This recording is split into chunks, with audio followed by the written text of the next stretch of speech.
하나님 말씀은 고린도후서 4장 6절입니다. 고린도후서 4장 6절.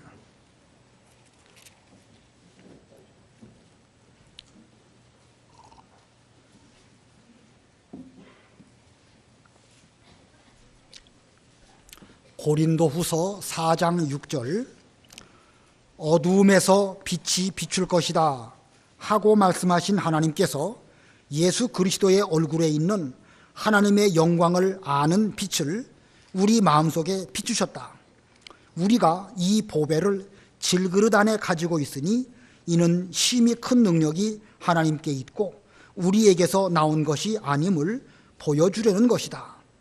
우리는 사방에서 억눌림을 당해도 짓눌리지 않고 답답한 일을 당해도 낙심하지 않으며 박해를 받아도 버림을 당하지 않고 넘어뜨림을 당해도 망하지 않는다. 우리가 항상 예수님의 죽으심을 우리 몸에 지니고 다니는 것은 예수님의 생명이 또한 우리 몸에 나타나게 하려는 것이다. 우리 산자들이 항상 예수님을 위하여 죽음에 넘겨지는 것은 예수님의 생명이 또한 우리 죽을 육체 안에 나타나게 하려는 것이다. 거기까지 봉독합니다. 여기 7절 보면 우리가 이 보배를 질그릇 안에 가지고 있으니, 이 보배를 질그릇 안에 가지고 있으니, 보배를 말씀하고 있고 또 질그릇을 말씀하였습니다.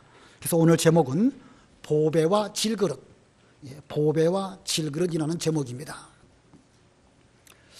옛날 사도 바울이 이 고린도후서를 기록할 그 당시에는 오늘날과 같이 은행이 없었습니다.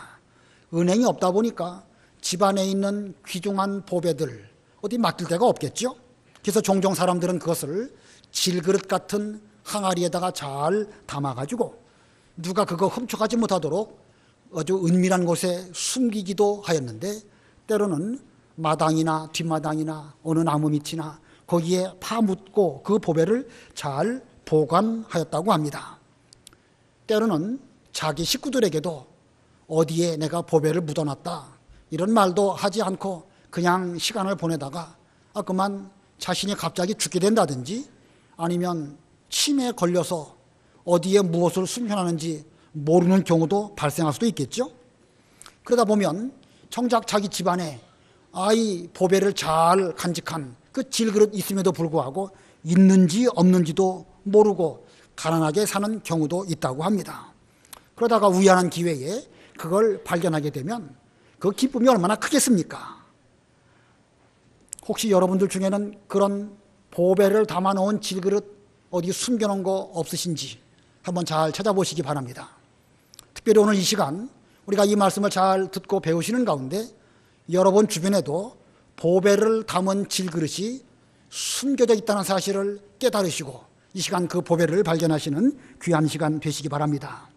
이 고린도 전후서를 기록할 즈음 이 고린도 교회 성도들은 그 중에 일부가 바울은 사도가 아니다, 본래 바울은 예수님의 12 제자 가운데 속하였지 않았는데 어느 날 갑자기 자기가 사도라고 말한 걸 보면 저건 거짓으로 사도 행세를 하는 사람이다, 이렇게 생각하는 사람들이 있었습니다.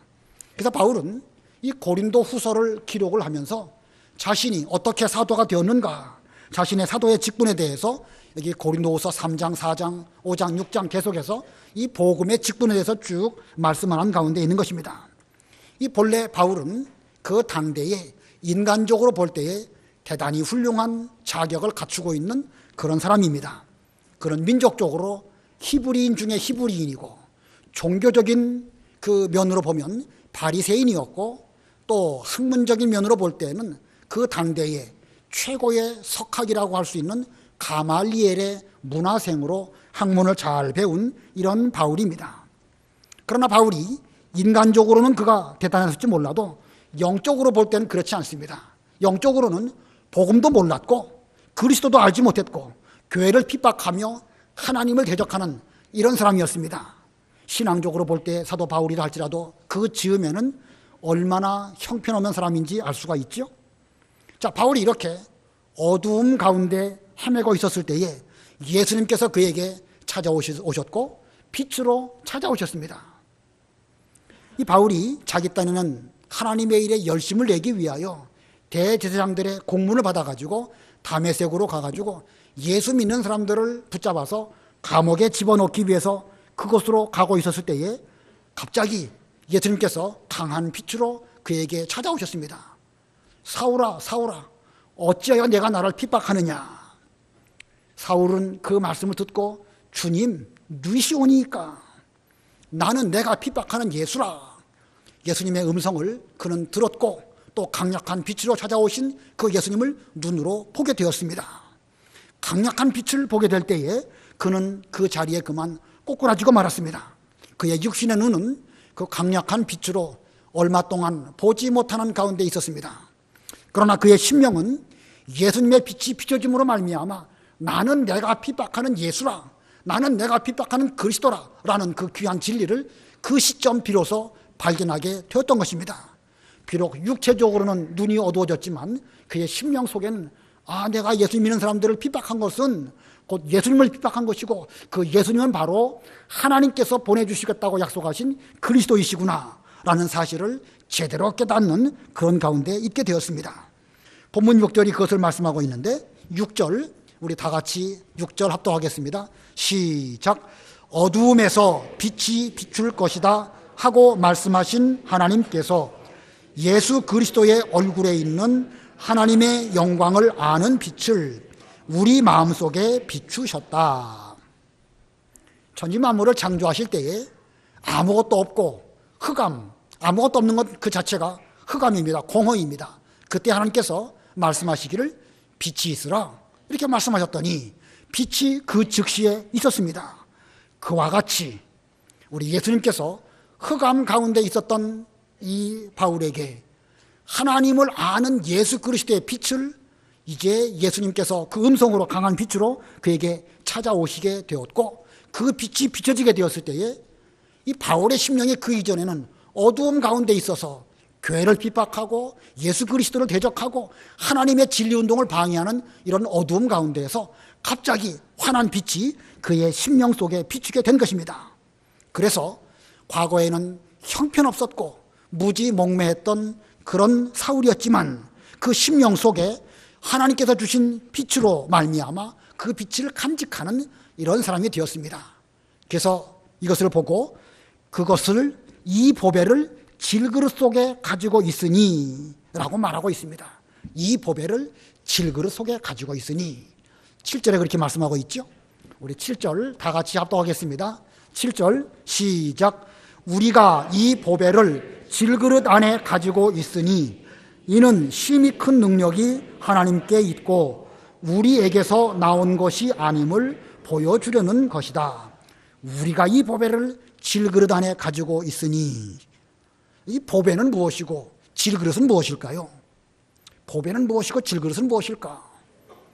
아까 그 어두움 가운데 있었던 사도 바울에게 예수 그리스도의 빛을 비춰주심으로 그 빛으로 말미암아 하나님을 알게 하시는 빛이라고 6절에서 말씀하였습니다. 자, 그러므로 이 보배, 이 바울 심령 속에 간직된 이 보배는 곧 그리스도를 말하는 것이고 하나님을 말하는 것이고 하나님을 알 수 있도록 우리를 인도하시는 복음을 의미하는 것입니다. 보배가 무엇이라고요? 하나님, 그리스도 혹은 복음, 이 모든 것들입니다. 여러 가지 영적인 면으로 다 각각 달리 해석할 수 있겠지만 한마디로 말하면 하나님이 보배이시고 그리스도가 보배이시고 우리에게 그 하나님과 그리스도를 알게 하시는 복음의 빛, 이것이 바로 보배인 것입니다. 그러면 질그릇은 뭐겠죠? 질그릇. 사람, 우리들이 질그릇이죠. 성경은 하나님은 질그릇을 만드시는 토기장이로 종종 비유되어지고 우리 육신을 갖고 있는 인간들은 그릇, 토기, 질그릇 이런 것으로 비유하였습니다. 그런데 특별히 질그릇이라는 표현을 쓰고 있습니다. 무슨 고급, 청자, 백자 이런 고급 아름다운 그릇이 아니고 투박하게 흙으로 빚어서 막 쓰는 그릇, 이것을 질그릇이라고 하는 것입니다. 우리 인생들이 바로 질그릇인데 이 질그릇은 투박하고 흙으로 막 빚어서 막 쓸 수 있는 그런 그릇입니다. 우리 인간의 관점으로 볼 때에 인간은 참으로 존엄하고 인간들이 만들어 놓은 문화 문명은 참으로 위대하고 여러 가지 대단한 것들이 있는 것처럼 보여도 하나님 앞에서 볼 때에는 우리는 한낱 질그릇에 불과합니다. 깨어지기 쉽고 한번 깨어지면 질그릇 깨어진 거 다시 어떻게 재생해서 쓸 수 있나요? 불가능합니다. 질그릇 한번 깨지면 옛날 모습으로 다시 복원하는 것은 불가능합니다. 옛날에는, 요즘은 그런 사람 없지만 옛날에는 그 항아리 때워요 하면서 다니는 사람들이 있었죠. 항아리 때우는 일이 있었습니다. 아마 그 항아리 때우는 그런 이 본드 같은 거, 그런 접착제 이런 걸 바르고 거기에다가 황토로 잘 이렇게 마무리, 메꾸라이 이거 하게 되면 어느 정도 또 쓸 수 있습니다. 항아리에 금이 가거나 그러면 그렇게 때우기도 하지만 철사 같은 걸로 꽁꽁 동여매면 얼마 동안 잘 쓸 수 있습니다. 어느 정도 얼마 동안은 잘 쓸 수 있을지 몰라도 깨진 항아리 처음의 모습으로 다시 복원할 수 있는가? 그건 불가능합니다. 우리가 꼭 그와 같습니다. 우리의 모습이 꼭 그와 같습니다. 항아리 같은 우리 몸 한번 깨지면 이거 처음 상태로 재생 불가능합니다. 이 가운데에도 항아리 질그릇 깨진 그런 육체 어떻게 해갖고 겨우겨우 쓰시고 계시는 분도 계시죠? 수술을 한다든지 아니면 인공 심장을 속에 집어넣는다든지 혹은 뼈가 좀 문제가 있으면 거기에다가 쇠 심을 박아가지고 얼마만큼 잘 지지를 해서 쓸 수 있는 만큼 쓰게 하는 것, 이것이 바로 그런 것입니다. 처음과 같이 완전하게 회복은 불가능합니다. 이것이 질그릇 같은 우리들의 육체인 것입니다. 자, 그런데 하나님께서는 이 질그릇, 때가 되면 이 질그릇 다 깨어질 수밖에 없도록 하나님께서는 작정하셨습니다. 우리가 다 질그릇 같은 이런 육체들인데 때가 되면 다 깨질 수밖에 없고, 다시 말하면 죽을 수밖에 없는 그런 존재라는 것입니다. 이 레위기 11장에 보면 어떤 부정한 그런 물질들이 옷이나 나무 그릇이나 혹은 어떤 것들에 이렇게 닿게 되면 그것도 역시 부정하게 됩니다. 부정하게 되기는 되지만 그런 것들을 깨끗이 씻은 다음에 하루 정도 잘 보관하게 되면 다시 정하게 된 것으로 인정하셔서 쓸 수 있습니다. 하지만 그 부정한 것이 이 질그릇에 닿게 되면 어떻게 되겠죠? 부정한 것이 질그릇에 닿게 되면 어떻게 될까? 레위기 11장 32절 33절 읽어보세요. 레위기 11장 32절. 그것들 중 어떤 것에 사체에 떨어지는 것은 무엇이든 부정하게 될 것이니 곧 나무 그릇이든 옷이든 가죽이든 자루든 일에 쓰는 무슨 그릇이든 물에 담가야 한다. 그러면 그것이 저녁 때까지 부정하다가 정하게 된다. 그것들 가운데 어떤 것이 질그릇에 떨어지면 그 속에 있는 모든 것이 부정할 것이니 너희는 그것을 깨트려라.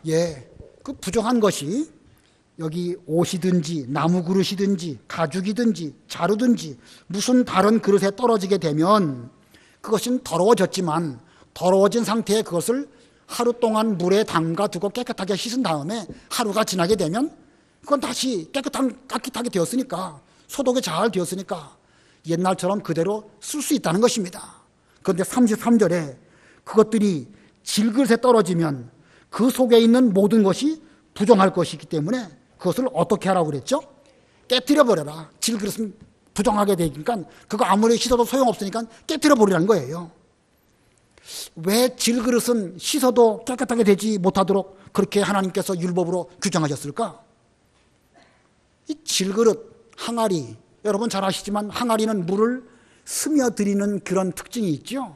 그래서 장을 담글 때에도 항아리에다가 담가야 장맛이 있는 것입니다. 항아리가 숨을 쉰다고 하죠. 그래서 물을 빨아들이기도 하고 어떤 경우에는 또 이렇게 습도를 조절하는 그런 기능이 있습니다. 그렇기 때문에 그 질그릇은 스며드는 그런 특징이 있습니다. 한 번 그래서 부정하게 된 그 질그릇 항아리는 깨뜨려 버리라는 것입니다. 부정한 것이 그 위에 떨어지게 되면 그건 아무리 물로 씻어도 소용없는 것이기 때문에 질그릇이라고 하면 다시 회복 불능한 그런 상태가 되어지는 것입니다. 그래서 하나님께서는 부정해진 질그릇은 깨뜨려라. 이것은 우리에게 무엇을 의미할까? 우리 인생이 다 질그릇 같은데 아담 하와가 범죄하고 우리가 범죄했기 때문에 이 부정하게 된 이 상태의 우리 몸은 결국은 깨뜨려질 수밖에 없음을 성경이 우리들에게 보여주는 것입니다. 요한계시록에 보면 인자이신 예수 그리스도께서 장차 철장으로 만국을 다스리실 때에 질그릇 깨뜨리듯이 만국을 다 심판하실 것이라고 말씀하고 있습니다. 철장, 곧 쇠파이프로 그 질그릇 같은 거 툭툭 치기만 하면 다 깨질 수밖에 없죠. 예수님의 심판이 임하게 되면 모든 인생들은 그 앞에 다 죽음을 당하게 될 수밖에 없다는 것을 성경이 우리들에게 보여주고 있는 것입니다. 그런데 하나님께서 천만다행히 이 질그릇 안에 예수 그리스도의 빛을 비춰주시고 그 보배를 간직할 수 있는 이런 질그릇이 되게 해주셨습니다. 우리가 이 보배를 질그릇 안에 가지고 있으니, 우리가 이 보배를 질그릇 안에 가지고 있으니 죽을 수밖에 없는 이 질그릇 몸이지만 이 안에 예수 그리스도의 보배를 간직하는 이런 복을 받게 하셨습니다. 여기서 말하는 우리, 이 고린도 후서를 기록한 사도 바울을 가르칩니다. 이 바울은 복음을 보배에 담은 질그릇으로서 사도의 직분을 잘 감당해서 지금 하나님의 일을 부지런히 힘써서 감당하고 있습니다. 어떤 사람이 바울은 사도가 아니다 라고 말해도 하나님으로 말미암아 이 사도가 된 그것은 부정할래야 부정할 수가 없는 일이고, 그 사도로 인하여 여러 교회들이 많이 세워진 것은 큰 역사적인 사실인 것입니다. 그러므로 우리가 이 보배를 질그릇 안에 가지고 있으니 할 때에 우리는 바울을 의미하는 것이고, 그리고 2차적으로는 저와 여러분을 의미하는 것입니다. 자, 여러분 다 질그릇 같은 그런 인생들입니다. 연약하고 또 깨어집니다. 심지어 우리 가운데 이거 겨우겨우 이 질그릇 같은 육체를 가지고 얼기설기 철사 같은 것으로 적당히 얽매어서 근근히 하루하루 살아가시는 분들 많이 계시지요? 지금 젊은 분들 건강하다고 하시지만 얼마 지나면 우리의 육체의 건강 장담할 수 없습니다. 우리도 때가 되면 어떻게 될지 알 수 없습니다. 그러나 우리의 가치는 이 껍데기 질그릇에 있는 것이 아닙니다. 우리의 가치는 어디에 있겠죠?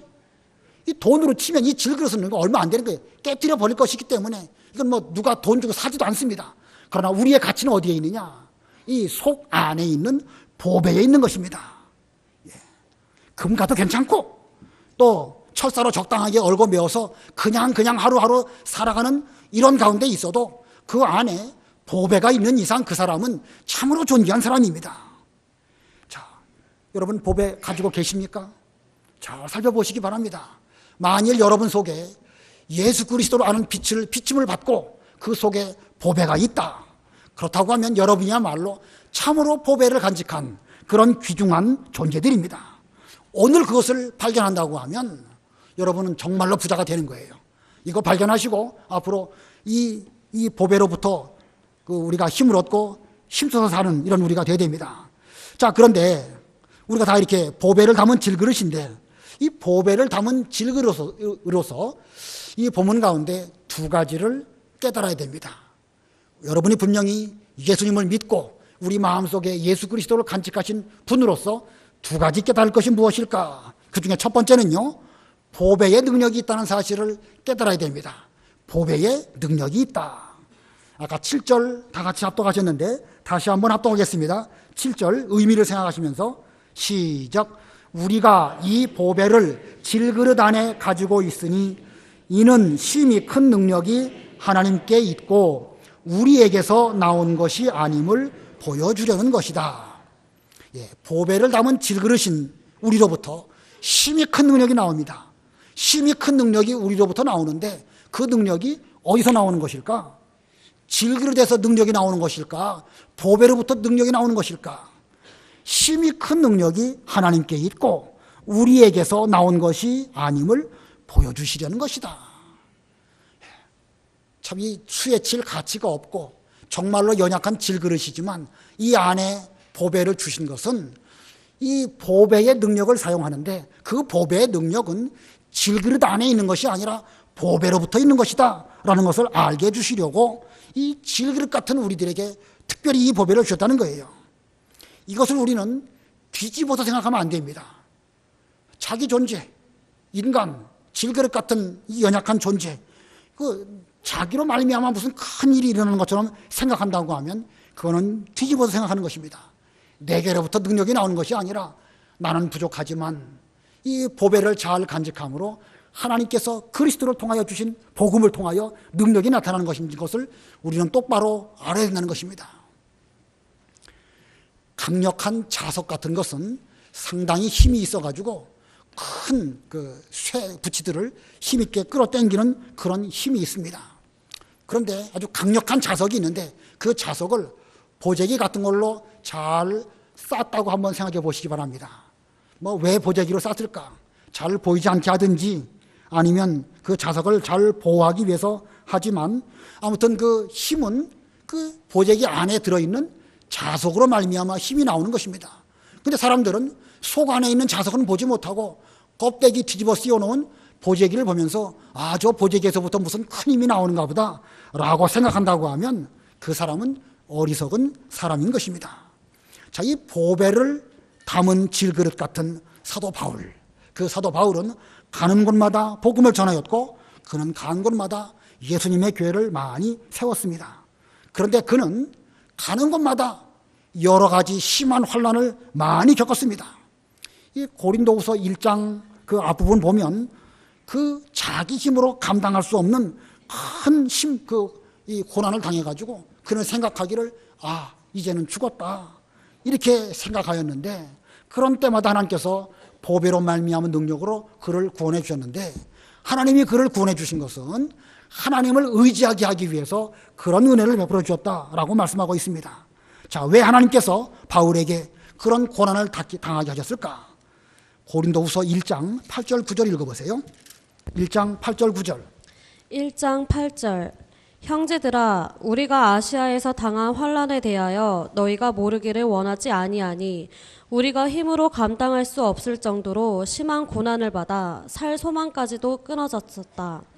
우리가 속으로 사형 선고를 받았다고 느꼈으니 이는 우리가 자신을 의지하지 않고 오직 죽은 자들을 살리시는 하나님만 의지하게 하려는 것이었다. 예, 사도 바울이라 할지라도 심한 고난을 받아서 심지어 살 소망까지 끊어진 이런 가운데 있었고 또 생각하기를 이제는 사형 선고를 받은 자와 같아서 이젠 죽을 수밖에 없겠구나 라고까지 여기게 되었는데 그렇게 하신 이유가 무엇이라고 그랬습니까?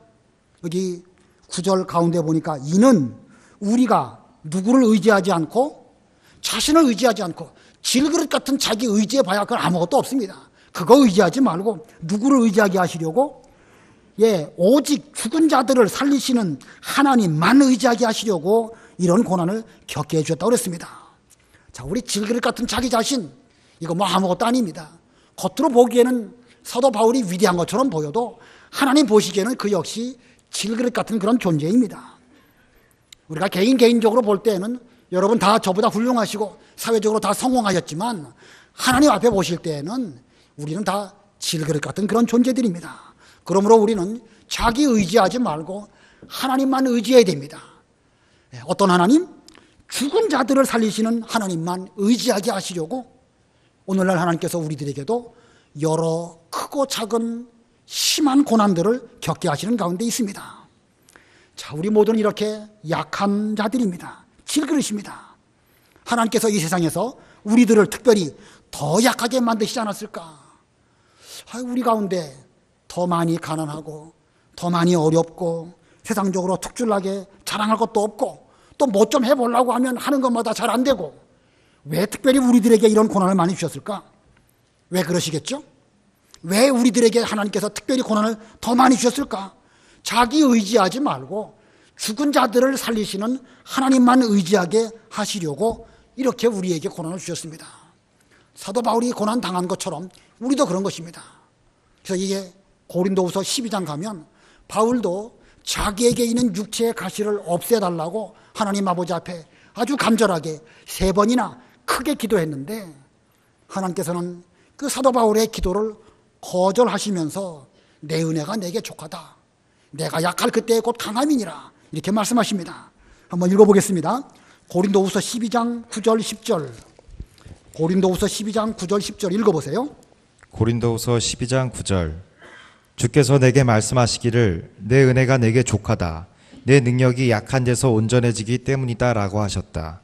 그러므로 나는 오히려 나의 여러 약한 것에 대하여 크게 기뻐하며 자랑할 것이니 이는 그리스도의 능력이 내 위에 머물게 하려는 것이다.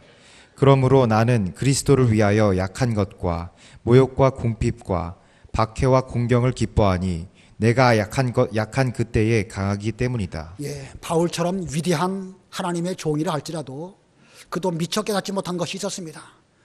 자기가 하나님의 일을 잘 감당하고 있는 가운데 있는데 하나님의 은혜를 받았다고 하면 육체가 건강해서 하나님의 일을 좀 더 잘하면 얼마나 좋을까? 뭐 선한 목적이지요. 그래서 바울은 자기 육체의 건강을 위해서 하나님 아버지 앞에 크게 3번이나 기도했습니다.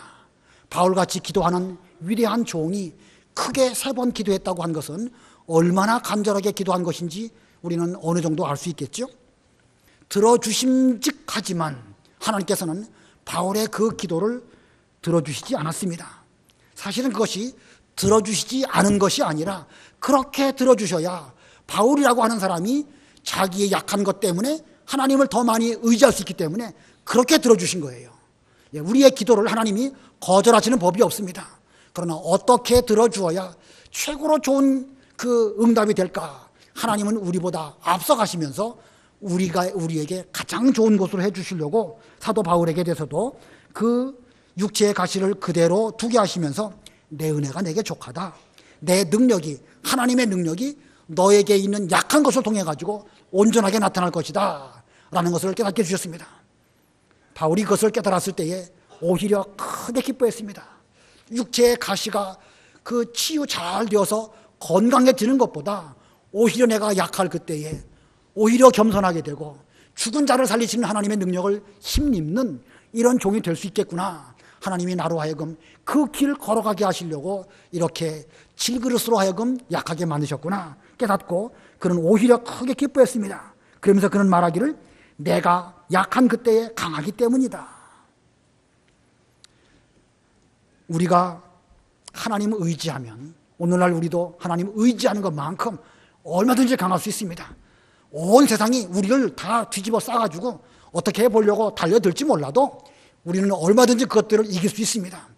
우리 속에는 비록 나 자신은 질그릇 같은 존재이지만 내 속에 보배로 말미암은 능력은 그것들을 이기고도 남는 그런 능력이 있기 때문에 그렇습니다. 오늘 본문으로 돌아와서 8절 9절에 그렇게 말씀하고 있습니다. 8절 9절 읽어보세요. 8절 우리는 사방에서 억눌림을 당해도 짓눌리지 않고 답답한 일을 당해도 낙심하지 않으며 박해를 받아도 버림을 당하지 않고 넘어뜨림을 당해도 망하지 않는다. 야, 이게 정말 얼마나 힘든 것입니까? 사방에서 억눌리고 짓눌리고 답답하고 박해를 받고 넘어뜨리고 실제로 그런 일들이 우리 주변에 있죠. 어떤 일을 좀 잘 해보려고 하는데 뭐 엎친 데 덮친 격으로 설상가상 너무너무 힘들고 어려운 일이 끊임없이 계속될 때에 우리로 인간적으로 볼 때는 힘들다. 이제는 사형 선고를 받은 것과 같다 라고 생각할 수 있지만 우리 속에 있는 보배로 말미암아 강력한 능력이 있기 때문에 억눌림을 당해도 짓눌리지 않고 답답한 일을 만나도 낙심하지 않고 박해를 받아도 버림당하지 않고 넘어뜨림을 당하도 망하지 않는다. 자, 이게 바로 우리들입니다. 바로 여러분들입니다. 우리 속에 보배를 담고 있다고 약한 것이 갑자기 강해지는 거 아니에요. 우리가 보배를 담은 질그릇이라고 해서 질그릇이 은그릇 되는 것도 아니고 금그릇 되는 거 아닙니다. 여전히 약하고 여전히 어렵습니다. 다만 우리는 이 양면을 잘 봐야 돼요. 내가 질그릇이라 할지라도 보배를 의지한다고 하면 보배로 말미암아 얼마든지 강력한 능력이 나올 수 있는데 질그릇 자랑하다 보면 이 보배의 능력을 우리는 간과해 버릴 수 있습니다. 그러므로 우리는 양면을 잘 봐야 됩니다. 나는 질그릇이지만 내 속에는 보배를 간직하고 있다. 내가 이 보배이신 예수 그리스도를 의지하게 되면 얼마든지 이길 수 있는 그런 능력이 있다. 이런 것이 바로 우리들입니다. 아무쪼록 우리는 비록 질그릇같이 약하지만 내 속에 계신 그리스도를 의지함으로 힘이 큰 능력을 통해 가지고 이기고 승리하는 우리 모두의 삶이 되어야 되겠습니다. 그러면 두 번째 대지, 우리가 깨달아야 될 두 번째는요, 질그릇은 깨져야 한다는 사실입니다. 질그릇은 깨져야 함. 아까 그 레위기 11장 인용하였죠? 그 말씀에서 질그릇 같은 우리 인생들은 이제 부정하게 되었기 때문에 이제 깨뜨릴 수밖에 없는 그런 처지에 놓이게 되었습니다. 이 죄가 우리 질그릇 속에 스며들었기 때문에 때가 되면 이 질그릇은 깨질 수밖에 없고 이것이 하나님께서 우리에게 작정하신 것입니다. 자, 언젠가는 이 육체는 다 깨어져서 죽을 수밖에 없다는 사실입니다. 자, 그런데 질그릇은 다 깨어지는데 보배를 담은 질그릇인 우리들은 이 죽을 수밖에 없는 이 육체가 예수님의 생명과 바꾸어 가질 수 있는 기회가 우리에게 주어졌습니다. 다시 한번, 비록 우리의 질그릇 같은 육체는 죽을 수밖에 없지만 죽을 수밖에 없는 이 질그릇이 예수님의 생명과 바꾸어 가질 수 있는 기회가 우리에게 있다는 사실입니다. 자, 본문 10절, 11절 좀 어려운데 의미를 잘 새기시면서 다 같이 합독하겠습니다. 10절, 11절 시작. 우리가 항상 예수님의 죽으심을 우리 몸에 지니고 다니는 것은 예수님의 생명이 또한 우리 몸에 나타나게 하려는 것이다. 우리 산 자들이 항상 예수님을 위하여 죽음에 넘겨지는 것은 예수님의 생명이 또한 우리 죽을 육체 안에 나타나게 하려는 것이다. 여기 우리 몸이라고 말하고 있습니다. 질그릇 같은 우리 몸입니다. 근데 우리 몸은 죽을 육체라고 11절 끝에 그랬죠? 우리 죽을 육체. 자, 우리 육체는 죽을 수밖에 없습니다. 근데 이게 죽을 수밖에 없으니까 그냥 죽자가 아니라 이 살아있는 이 기간 동안 예수님의 죽으심을 우리 몸에 지니고 다니는 것은 예수님의 생명이 또한 우리 몸에 나타나게 하라는 것이고, 또 항상 예수님을 위하여 우리 자신이 죽음에 넘겨지는 것은 예수님의 생명이 또한 우리 몸에 나타나게 하려는 것이다. 자, 이 의미 좀 어렵죠? 어렵지만 그 말씀의 뜻이 무엇인지 잘 알 것입니다.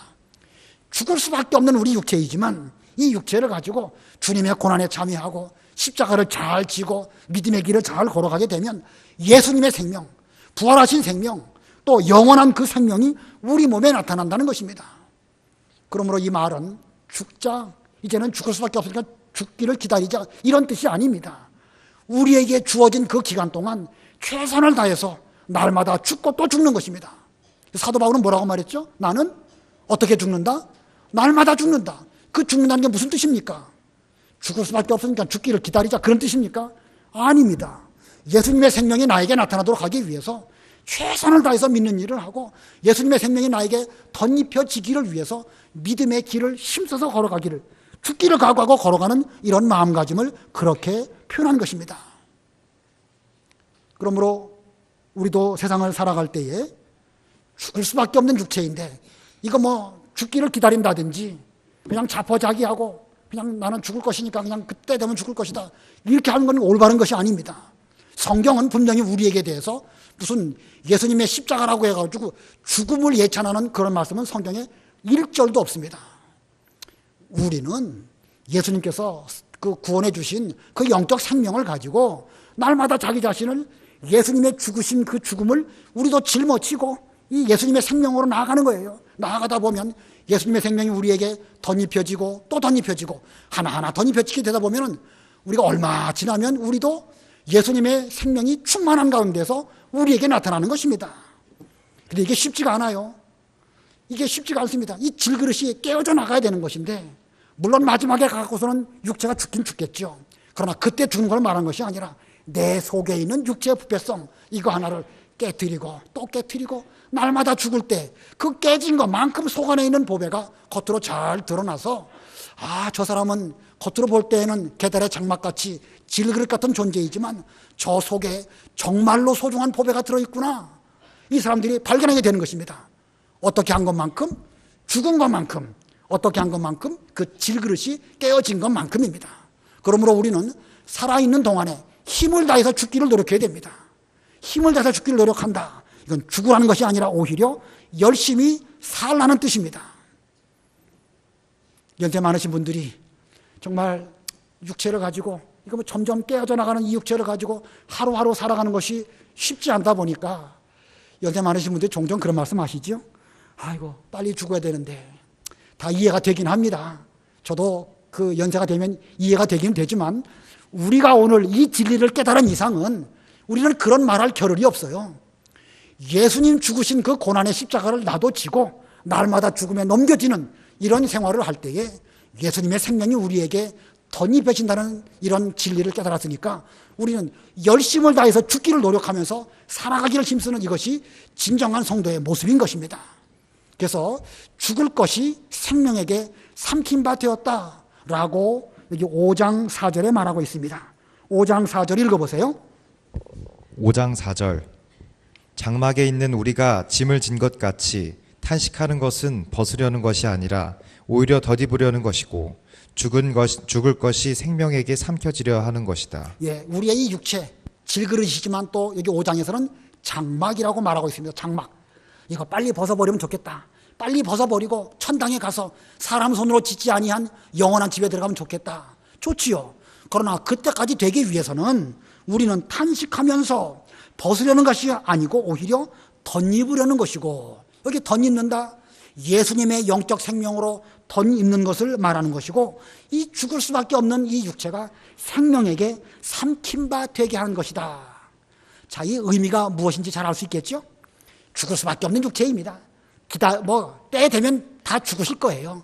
그러나 그때까지 아무 일도 하지 말고 있지 말고 적극적으로 믿는 일을 잘해가지고 죽을 이 육체가 예수님의 생명에게 꿀꺽 삼킨 바 되어서 이제 앞으로 주 앞에 서게 되었을 때에는 우리는 신령한 몸으로 변화된 그 육체를 가지고 주 앞에 서는 이것이 바로 성도가 걸어가야 될 그런 믿음의 길이라는 것입니다. 여러분 모두는 보배를 담은 질그릇입니다. 오늘 발견하셨습니까? 발견하셨으면 오늘 여러분 대박 난 거예요. 나는 보배를 간직한 질그릇이다. 이거 오늘 발견해야 됩니다. 이제 발견한 것으로 끝나지 말고 그 두 가지, 보배에게로부터 능력이 나온다. 보배로부터 능력이 나오기 위해서는 뭐가 다 깨어져야 되겠죠? 우리의 질그릇이 깨어져야 되는 것입니다. 질그릇이 깨어진다. 죽으라는 말씀이 아닙니다. 힘을 다해서 죽는 그 순간까지 열심히 살으라는 말씀이 성경은 그렇게 역설적으로 표현한 것입니다. 아무쪼록 이와 같은 삶이 우리 예수 믿는 성도의 삶입니다. 사도 바울은 그 길을 잘 걸어가다가 마지막에 자신의 생명을 하나님 아버지 앞에 산 제물로 드리는, 십자가에 못 박아 죽는 그런 길을 걸어갔습니다. 오늘날 우리들도 그와 같은 믿음의 길을 잘 걸어가시는 여러분들이 다 되시기를 바랍니다. 기도하겠습니다.